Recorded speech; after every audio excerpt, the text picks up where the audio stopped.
And then we'll just continue on with this if you want. So, like this. He is heavy, you know. Just if you want to put it down, you know, going anytime. to sit different. Sure. But what I can see is that the energy that is being used in Playa del Carmen and probably also in San Pedro is the energy of the goddess of chaos. And from out of chaos comes creation. It's the first essence that comes out of the womb, which comes out of the sacred womb of Mother Earth.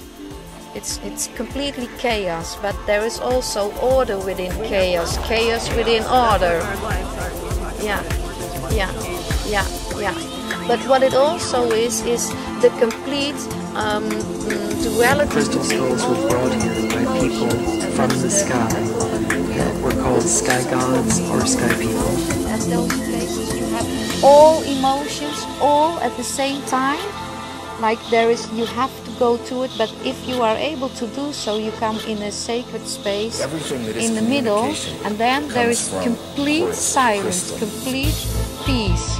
And that's also, if you are able to find it in Playa del Carmen or in San Pedro, then you have balanced all the energy that they use to create and establish the culture of Atlantis. And that was very, very strong and high energy. And there are still caves, you could say, where that energy is there and just waiting for people to do something with it. And it's really amazing that you say that, because I had a calling to come to Mexico and Guatemala, that area, to work for the next couple of years, and I had to go to